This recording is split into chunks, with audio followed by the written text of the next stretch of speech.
What's up, everybody? Got a big day today. Got March Madness. Got some baseball.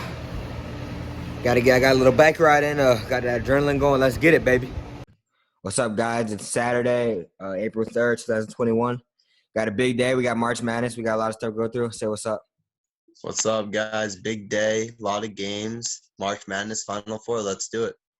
All right. First things first, Papa Rocket Sports. Follow at Rocket Sports _. And next, the Warriors get obliterated by 53 points. What do you got to say? Well, Curry's just that important, I guess. You're in the NBA. How does this even happen? You lose by 53 to the Raptors. Look at the Raptors' record, 19-30. It's not like they're the damn net. 53. Wow. I don't even know what to say. You're in the NBA. Exactly. This isn't the WNBA. This isn't like women's basketball, man. Exactly. I don't know. I'm speechless. You get outscored by 30 in the third quarter. Come on. Right. Next, KD gets fined $50,000 for his language. I think it was with Michael Rappaport. He said something. I'm gonna give you guys some insight here. Kevin Durant was fined $50,000 by the NBA on Friday for his offensive and derogatory language in social media messages to actor Michael Rappaport. Rappaport released images of private messages on Tuesday to his Twitter account, and then they included homophobic and misogynistic language from the Brooklyn Nets star. Durant apologized, saying, "I'm sorry for people that I affected, and I'm really not trying to do this, and I really just want to get back on the floor." He is hoping to return soon after a hamstring injury. What do you got to say?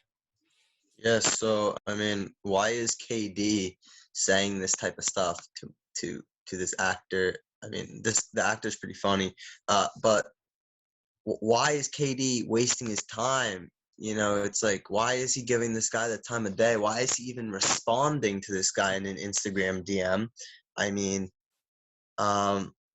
It's like, be the bigger person. You're playing on the Brooklyn Nets, the NBA, and you're cursing at a guy. Don't even respond. It's not worth your time. Yeah, it's just stupid. But Right? He's just he lets people get the best of him. Yeah, he's a troll. KD's a troll. If you pay attention, he's a troll.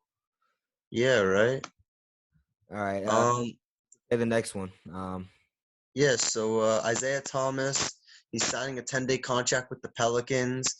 He last played on the Wizards, but right now, well, not right now, but a couple of weeks ago, he was actually balling on the USA basketball team in February. He scored 14 points a game, 3 assists. That's okay, but he shot 43% from the field and 50% from the three ball. I really don't understand what happened to this guy. Kind of fell off a cliff. He used to be very good on the Celtics, but, he's a small player. I always liked watching him. He's a little old now. He's 32, so I don't know how much of an impact he can have. Hopefully he makes the most of this 10-day contract, though. Yeah, I always liked Isaiah Thomas. I liked his heart. He's small, but he's shown up big. Like, for example, in the playoffs a little while back for the Celtics, and then he averaged 29 a game. He was leading scorer one year. He had an MVP caliber season. So he definitely has a little bit left in the tank. He's kind of reminding me of like a Rajon Rondo type leadership role player right now. I think he can do good things for this Pelican teams, but like I said yesterday, I think the Pelicans still have the worst coach in the NBA, and Steve Van Gundy. But I think it's a good pickup, and it's not a bad thing at all. Next, we got MVP ladder. Relentless James Harden keeps rising up this list. James Harden's been balling. You have a case. I think you think this might be one of the closest MVP races in our lifetime? Yeah, well, because Embiid's hurt and LeBron's hurt, it's wide open, Yeah, he had 38-point triple-double Monday versus the Timberwolves, and he said he can't be complacent. I can't be complacent. He said, I never been like that. I just won't stop now, and I just look better to make my team better and to win games. He got Eastern Conference Player of the Month. He's saying he can't control everything around me, but he actually leads the league in assists with 11.1 a game. So people say Harden's a ball hog, but that's not true at all. He's shooting 44% from three-point range in March, averaging 35 minutes a game. Damian Lillard's number 2, while Embiid is next. Embiid actually fell out the top 5 for the MVP race. And to start out the MVP race, I mean, number one, we got Jokic. You know, he's 27 points a game, 11 rebounds, 8 assists, and 1.6 steal a game. I mean, you know, we know what Jokic does. We know what he brings to the table every night in a consistent basis. Denver's 9-3 since the All-Star break. He's shooting an amazing 50, 40, and 90. I mean, we love what Jokic is doing. Who's next? Yeah. So I don't know who's next. Well, let me get to this thing. Lillard. Can't get it. I think it's Yeah. Lillard. All right. So I mean, Damian Lillard. Dame time. I mean, the guy's just a scorer. I mean, I watched the All-Star game. Him and Curry were going back at it. I mean, he's averaging 30 points per game, 8 assists. You know, he's helping his team. And they don't have that good of a seed, but listen, they're in the playoffs. They're doing okay. And Damian Lillard should always be in the MVP race. But I wanted to add on to Harden. I mean, the Rockets just got bamboozled. You know, they traded Harden. Who'd they get back? What did they get back? Nothing. Awful trade picks from the Nets, nothing. And then Harden is such a good player. I've always said this, that Harden's a top 10 player of all time, and everybody disagrees with me, but I've never seen a player like that. I mean, when I say he's a top 10 player, because he changed the game of basketball, right? So the refs had to call different type of fouls for players because he changed the game of basketball. You know, not for the better, but, you know, he found a way to get like a foul. People used to guard him from behind him, not to let him drive. I mean, it's crazy. 3-ball is passing. Definitely a top 5 player in the league right now. He should always be in the conversation for MVP. He got robbed one year by Giannis. That's all I'm gonna say. Yeah, so that means Harden's at 3. For number 4, we got Giannis. I mean, Giannis still playing at a good level. 29 a game, 11 rebounds, 7 assists, 1.4 blocks a game. A Kung Po finished with a career worst tying minus 31 minutes in his loss versus the Clippers. Then he followed up Wednesday with a 25 point, 10 rebound game. Still posted a double-double. I mean, he double-double machine. You know, something just holds me against Giannis just because he's not, you know, clutch. But No, yeah, he is not clutch. No. who we got next? Number 5. I just before I talk about who we have next, no, Giannis is not clutch. This year he went 1 for 10 from the free throw line. You can't go 1 for 10. It's called a free throw for a reason, you know. So going 1 for 10 is awful, and I feel like I could do better than that. Anyway, you can't win MVP 3 years in a row. The only player to ever do it is Larry Bird, and it's not really ever going to happen again because they just can't give an MVP 3 times in a row. But number 5 is Luka. I don't think he'll win it. He was the betting odds favorite to win it this year, but I mean he's doing Luka numbers, you know, 29, 9 assists per game, 8 rebounds. So his team, you know, they don't have the best seed in the West, and if you're not like a top 4 seed in the West, they never give the MVP to like a team in the West unless you're like a top 4 seed. It's just how it works. So Luka can't win the MVP unless something crazy happens. Yeah, he's playing well. Like you said, 28, 9, and 28, 29, 9, and 9. But, you know, it's a very competitive league. This is probably the best basketball we've ever seen. I mean, you know, since the past, like I said, you know, no one was really as talented as this league is right now. So, I mean, you Yeah, know, we got some honorable mentions here. We got LeBron, of course. You know, he's in the MVP conversation every year. We got Embiid. We yeah. got Kawhi. I mean, he's playing okay. And we got Kyrie. And Not then, Kawhi should not be in there. yeah, but then we got Booker. I mean, you know, we can't you know, Booker's been playing out of his mind. Very underrated player. Not underrated, underappreciated. And then even Curry, you Yeah. know, Curry's been in the MVP conversation. He's just been hurt. We got Zion and we got Chris Paul. Yeah, I'd throw Chris Paul instead of Devin Booker at 10. Yeah. That's just me, though. Yeah, I know. I love Chris Paul. You know, he hasn't won a title, but you know, he's still a lead point guard in this league, and he definitely is. He might be a top 10 point guard of all time. Next we got Johnny Juzang might be the first Asian American to become a lottery pick. If you watch college basketball, you know who this guy is. Tell him a little bit about Oh, him. yeah. Yeah, so first Asian American NBA lottery pick, well, could be. The guy is definitely making a name for himself in the NCAA tournament. I mean, he's a bucket. He's going like 30 a game. And who would have thought UCLA would be in the Final Four? I mean, I didn't. I picked them to lose against Michigan in the first 4 game. So they made it from the first 4 game all the way to the Final 4 game because of this guy. Pretty impressive. You know, wow. Yeah, I mean, he's had immediate impact since he transferred for Kentucky, giving the Bruins a scorer and a dynamic player. The junior guard is, found his heat at the right time. NCAA tournament. He he's very motivated. He has an older brother that played at Harvard, and he went to his older brother played for the Vietnamese Basketball Association, won a championship last year.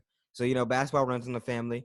But Johnny Juzang is not looking to go to the overseas. He's looking to make immediate impact in the NBA. I think he will be a great player, averaging 16 Yeah, a game, he could be. Yeah. shooting 35% from the three. He's more than a scorer though. He's showing that he can facilitate the ball and be a great leader. I feel like he fits well with the Heat culture. He feels like he will know his role and fit in with anyone. What do you think? Let's close it out. I think any team would be happy to have this guy. Seems like he'd be a great role player, know his role, doesn't ball hog. Definitely plays good defense too. I mean, Right. he's tall. He's a modern day shooting guard, which you like in this NBA. Kind of reminds me of a Jordan Clarkson. It's a good comparison. A scorer, a pure scorer. But yeah, I think he'll be a great pickup for anyone who gets him. All right, guys. Right. We're on to our first break, and segment 2 will be starting soon. You want to talk about that, and I'll talk about. All right, guys, we're back. We got Carlos Correa is seeking a big and long contract extension. As a Yankees fan over here, and Ruben, he does not like this player, I'm guessing. No, I hate this guy. So, but I still think he's talented. Even though they cheated, he's still a good player. Astros shortstop Carlos Correa said he hasn't really discussed a long-term deal with the teams. They opened against the Athletics. They had a good game. He turned down his 120 million 6-year offer Thursday and declined a 125 million 5-year bid. So, he wants to get up there with Tatis and Lindor, but I don't think he's that good. As in, he's great, but he's not that level. That's elite company.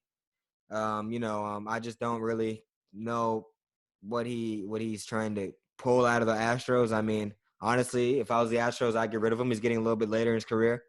We got a lot of good shortstops coming up. For example, Jazz Chisholm for the Marlins. I mean, this kid was a rookie last year, and he's a beast. So, what do you think? Well, no cheater should get that much money. They should have never won a World Series. It's for another day. Don't even get me started on this team. But I mean, listen. I guess he feels that they're not giving him an offer of what he feels like he's deserving of, and he wants to leave, and he wants to go to a team that will pay him more, which he can definitely do, but it won't be as good of a team. It will probably be not as big as a market, just like George Springer did when he went to Toronto. They paid him a lot of money. And listen, Toronto can be a very good team this year, but yeah, I don't know. I just hate the Astros, man. So Carlos Correa, not a fan. Yeah.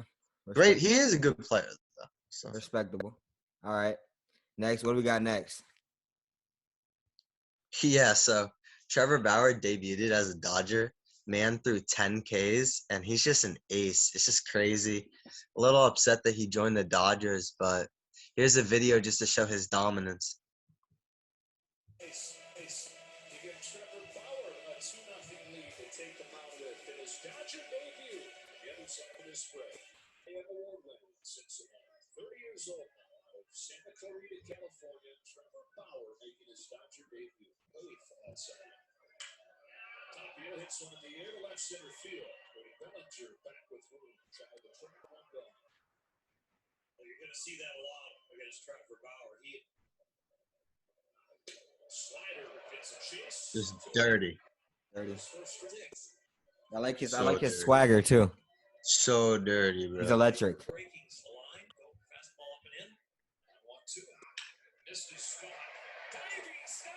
Sick play. That was a tough pitch to hit. He painted the outside on that pitch. Oh, yeah.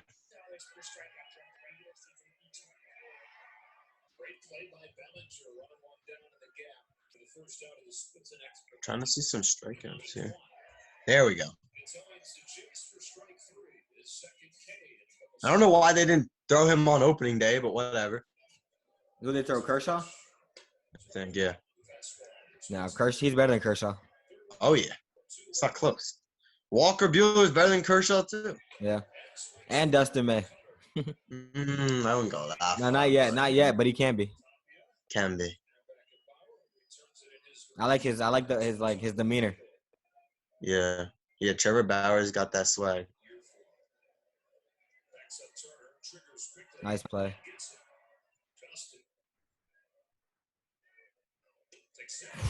It's nasty. Dirty. All right, so you get the idea. Man, sliders is so dirty. Yeah. You know? Bauer. What do we? I mean, we know what he brings to the table. You can talk about it a Well, little more. yeah, the Mets thought that they were gonna get him. He chose to join the reigning champs, which is a little annoying, but what are you gonna do? Probably the best pitcher in baseball, If you can't beat him, join him, right? I guess. I mean, with Corey Seager, Max Muncy, Mookie Betts, Will Smith, and Galvin Lux. I mean, this offense could probably be one of the greatest offensive ever in MLB history. And then, just adding Bauer to this rotation makes his team pretty much unfair. You know what? Right? Yeah. What do you think? It's pretty much unfair. Yeah, I mean they have to be the favorites to repeat. I hope my Yankees can somehow Pull it off. beat them, but yeah, we'll see. That's highly unlikely. The Yankees suck, but that's for another day. You're just a Yankee hater, bro. All right, next, what do we got here? We got Penny Sewell had an impressive pro day in front of the Bengals and 30 other teams. Penny Sewell is a great young prospect out of Oregon. He's probably the best lineman in this draft. Oh yeah. He had a good pro day. He's 20 years old. He's 6 foot 340. Ran a 5.1 40-yard dash, which was pretty impressive for his size. Bengals head coach Zach Taylor said he's really impressed. I mean, we got Joe Burrow over there. We already got a pretty good core with the receivers and Tyler Boyd, and we got Eifert over there. So I mean, that's not a bad And pickup. T. Higgins. And T. Higgins. So you need somebody to protect Burrow. There was only one negative, which was arm length, but I think with the proper technique, that shouldn't be that much of an issue. What do you think? Yeah, so Penei Sewell actually took a year off. He didn't play in last year's games because of the coronavirus. He just didn't want to play, I guess, took the year off. So he hasn't played in a year. But no, he will immediately impact the team, and every team needs an offensive lineman before you can be good, because without an offensive lineman, your quarterback can't be good. It's just very simple. This guy's a monster. Like Bori said, 6'4", 331 pounds. He benched 225 pounds 30 times. So, I mean, this guy's just an absolute animal. Yeah. Yep, he is an animal. All right, next we have So these are the fits for the Eagles at number 12 overall pick in the draft. All right. So what do we think here? We got there's a lot of things that there's a lot of great talent in this draft. We got Kyle Pitts, Jamar Chase. We got the Eagles. I just think pretty much they need weapons. I mean, they don't have terrible O linemen, and I just think O linemen obviously will help. But to start off, we got J.C. Horn from South Carolina, big cornerback. Horn is 6'1", 205. He's physical, and I think that that's probably a good pick for the Cowboys. But the Eagles need help at corner, and they got rid of Jalen Mills, so I think that would be a great pickup. What do we got next? I think the best pick for the Eagles, like Bori said, they need weapons. And everybody was talking about how the Eagles' offensive line stunk with Wentz. But I feel like when Hurts went in, it gave him like more energy and juice. They played better. The offensive line played a lot better when Jalen Hurts was the starting quarterback. I think if they can get a Devontae Smith, Jalen Waddle, or somehow a Jalen Waddle, that would really help them give Hurts a true weapon out there. I don't like the offense. I mean, offensive line are never a bad pick. But cornerback, I mean, you can get them later in the draft and they become good. But offensive linemen are hard to come by that are really good. Yeah, I mean, we still got Rashawn Slater and Vera Tucker out of USC. So, I mean, there's definitely linemen in this draft. But, I just feel like a bigger need for them is the weapons, especially Right. with the Jalen Hurts' ability of scrambling. He's like, Kyler Murray. The Cardinals have a terrible line, but, Kyler Murray finds a way to get it done. So, Right. That's why I like either of the Alabama receivers. I think that both of them would fit perfectly in that system. Yeah, I mean, but also remember they got rid of Brandon Graham, so Kwity Paye out of Michigan would be a good pickup. Yep. I could 6'4", see that. 275, 4'5", 60 for DN, which is insane. He had 12 sacks in 28 career games. So, I mean, this can be a good good duo with Brandon Graham and him, and then eventually when Graham retires, he's already 32. Yep. That'll be a great pickup at DN, and they still got Fletcher Cox. So yeah. Okay. All right. Let's get back into it. Oh, my bad. We are gonna take a break, and with our final segment, this is the biggest segment of the show. We got a lot to Gonna talk want to about. tune in. You gotta want to tune in this one. All right. All right, what's up, guys? Segment 3 here back. We're just gonna go over some of the MLB games we like today and give our picks. All right. Cool. So, you can read off the first one for me. Yeah, so Yankees game's currently on. DJ LeMahieu just hit an RBI single. Yankees are up 1-0. Guy on third and first. 2 outs. Aaron Judge up.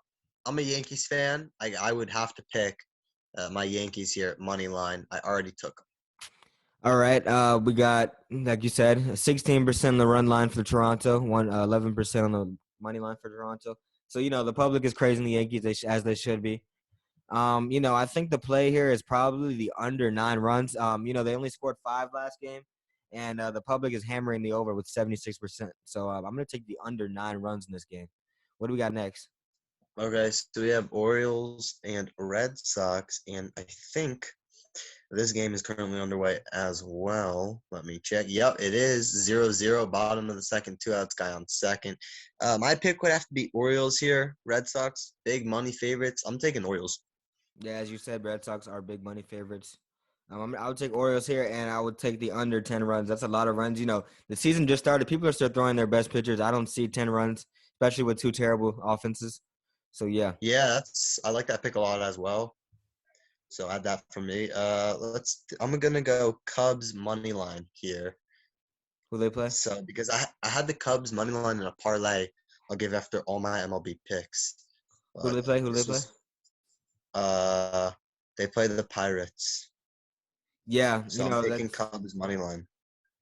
I think the Cubs lost their first game, but I think they'll bounce back. The public is hammering Pittsburgh on the run line here, 80%. So, I mean, I'll take the Cubs, right, with that 20, even though it's minus 160. But, I'll take the Cubs here. I think they're the better team. We got Arrieta versus Anderson. Arrieta's a much better pitcher.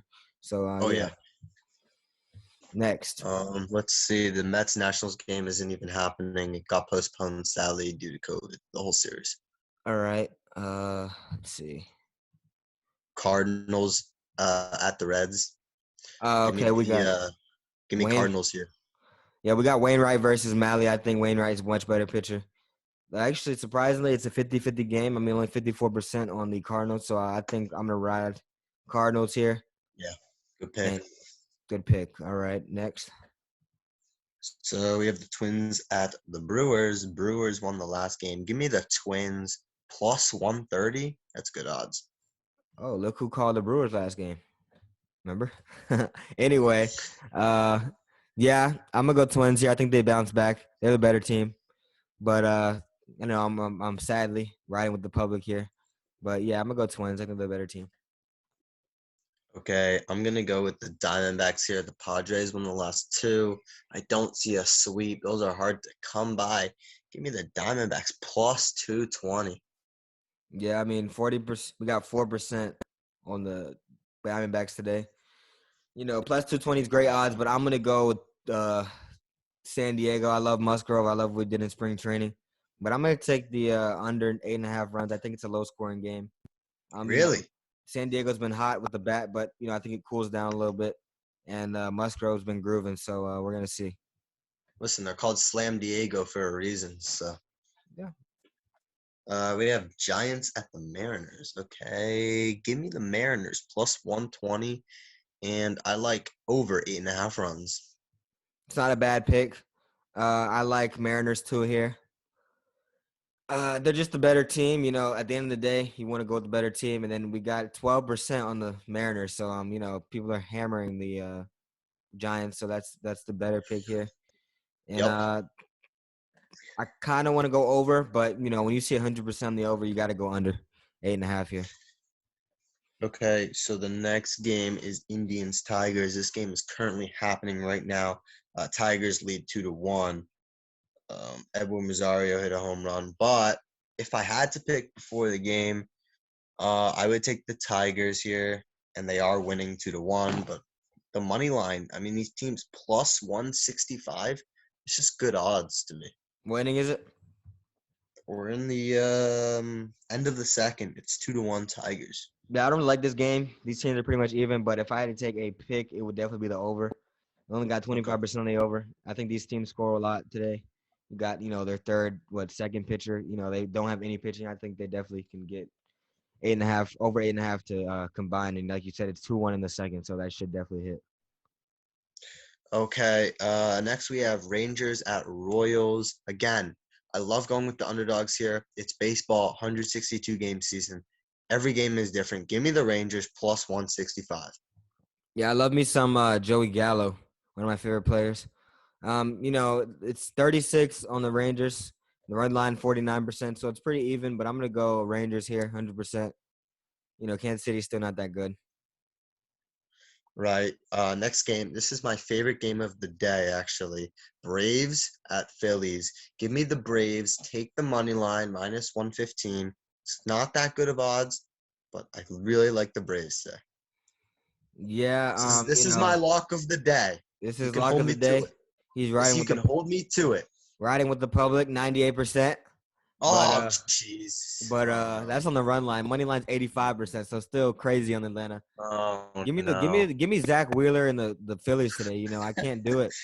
And I I'm didn't gonna go. know that. Oh, jeez. Listen, I'm I'll gonna, still ride with Acuna and those boys. So. I'm gonna take the over 8 runs. And yeah. Oh my God. All right. Astros at Athletics. Like I said, I will never bet on the Astros. So you're taking Athletics here, obviously. Yeah. I'll take Athletics here too. Lance McCullers, he hasn't been at the same level since that World Series. I don't see him doing well today, and I will take the under 9 runs. Okay. Next, we have the Rays at Marlins. Give me the Marlins. They haven't won a game in a series. I don't see the Rays sweeping. Give me the Marlins. Let's hope the Marlins. I'll take the Rays here. The money is over the Marlins today, like you said. I mean, people think that the Marlins will definitely not get swept. They should not get swept. They're not a terrible team. But I don't really like this game that much. If I had to make a play, it'd probably be the under 8 runs. I mean, the first game was 1-0. I think the second game was really low, so I'm going to take under 8 runs. Okay. Second to last game here. Dodgers at Rockies. I have to go with the Rockies here. Just the money is just Dodgers are minus 250. It's a baseball game. It's too much. Give me the Rockies. It's got to be plus 220 Colorado. I'm riding with the 8% and in with Vegas. Right. I'm gonna go under here. I think the bats are gonna slow down a little bit. 11.5 is a lot. I'm gonna go under 11.5. Okay, and then the last game of the day, Chicago White Sox at the Angels. The Angels lost, so the series is 1-1. Give me the Angels in a bounce back game versus the White Sox money line. I'm gonna take Angels here too. Pretty even teams. Give me the money line plus 112, and I'm gonna go under, not 8.5 runs. Both these offenses are terrible, so as of right now, but we'll see. Okay, and you can take this parlay right now if you haven't already done it. This is my parlay of the day. Here we go. Chicago Cubs money line, Braves money line, Cardinals money line, Rangers money line, and Twins money line. Good odds. Why not? Yep. All right. Moving on to NBA. We got a pretty decent slate today. One sec. Oh, shit. Yo, just stop the recording. Yeah, I am. All right. We got NBA picks here. We got a good slate today. We got a lot of games. We love seeing this. So let's start it off. We have Mavericks at Wizards. Give me the Wizards plus 6. Mavericks are on a back-to-back. Okay, that's a good reasoning, but I'm gonna go Wizards here. I'm gonna go Mavericks here. The Wizards are absolutely terrible. They're getting in that same category with the Houston Rockets. Only difference is that they have Russell Westbrook and Bradley Beal, the leading scorer in the NBA, which is just embarrassing to be this low. And the money line is only 6% on Dallas. So I mean, but the side is 79. But I'm gonna take money line here. I don't think they cover the 6.5, but it's either gonna be a really close game or a blowout. Next, we have the Cavaliers at the Heat. Give me the Cavs. I know the Heat are playing a little bit better, but they're iffy on some games. So give me the Cavs plus 11.5. Yeah, I'm gonna take the Cavs here too. I think 11.5 is 12.5. It's 12 right now. I think 12 is 20 points. I really like the first half plus 7.5. I think that's a really good play. So I'm gonna give me the Cavs here. Okay, next we have the Orlando Magic versus the Utah Jazz. Give me the Jazz minus 15. I know it's a big spread. The other day I told everybody that it's too much of a spread, but the Jazz just blow out all the awful teams. Give me the Jazz minus 15. Yeah, I'm gonna go Orlando here. I think 15 is a lot. It's still a lot of points. Still an NBA team. Houston was able to cover 17 versus the Jazz a couple weeks ago, so I think they can do it.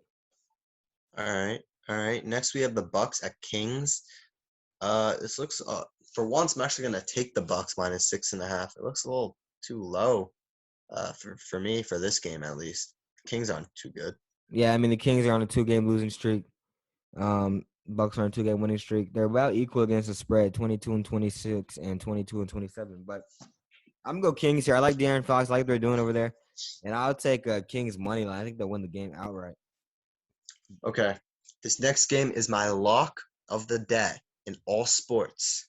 Okay. Knicks at Pistons.